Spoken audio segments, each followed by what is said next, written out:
আমরা যেই 5ই আগস্ট ছাত্র জনতার মাধ্যমে যে দেশ স্বাধীন পেয়েছি, এই স্বাধীন পেয়ে আজকে আমরা 17টি বছর পরে এই 17 বছরের মধ্যে আমরা বাংলাদেশ আনন্দ উল্লাস বা স্বাধীনতা কি জিনিস সেটা বুঝি নাই। আজকে এই 5ই আগস্টের পরে 16ই ডিসেম্বর পর থেকে আমাদের প্রত্যেকটা ওয়ার্ডে, প্রত্যেকটা এলাকায়, প্রত্যেকটা গ্রামে, প্রত্যেকটা মহল্লায় আমাদের যেভাবে আনন্দ উল্লাস এবং বিজয় মাসের র্যালি এবং অনুষ্ঠান আলোচনা সভা হচ্ছে, সেটি আমরা 17 বছর পারি নাই ফ্যাসিস্ট সরকারের কারণে। তাই আমি বলবো, আমাদের বিএনপি নেতৃবৃন্দদেরকে বলবো, আপনারা আমাদের তারুণ্যের অহংকার জনাব তারেক রহমানের দিক নির্দেশনা মোতাবেক আপনারা সবাই সুশৃঙ্খলভাবে থাকবেন। আমরা সবাই যাতে ঐক্যবদ্ধভাবে থেকে সামনে যে নির্বাচন আসছে, বাংলাদেশ জাতীয়বাদী দল সে নির্বাচন অংশগ্রহণ করে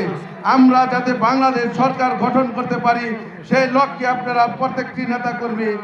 লক্ষ্য রাখবেন এবং সবাই সজাগ থাকবেন। আমাদের দ্বারা যাতে কোনো মানুষ, সাধারণ পাবলিক জনগণ যাতে কোনো কষ্ট না পায়, আমাদের দ্বারা যাতে কোনো দুঃখ না পায়, তাই আমরা জনগণের দল, আমরা জনগণের পাশে থাকবো এবং জনগণের সাথে আন্তরিক রাখিয়ে দলকে সুসংগঠিত করার জন্য যা যা করণীয় আমরা করব। আর আপনারা জানেন, আমাদের ফতুল্লা থানার সংগ্রামী সভাপতি 2 দিন যাবৎ অনেক অসুস্থ, কিন্তু আজকে এই এত বড় সমাবেশের কারণে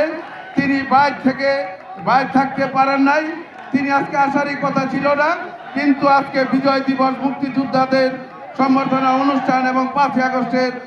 যারা মৃত্যুবরণ করছে এবং আহত হয়েছে তাদের সম্বর্ধনা অনুষ্ঠান হিসাবে তিনি এত অসুস্থতার মাঝেও আমাদের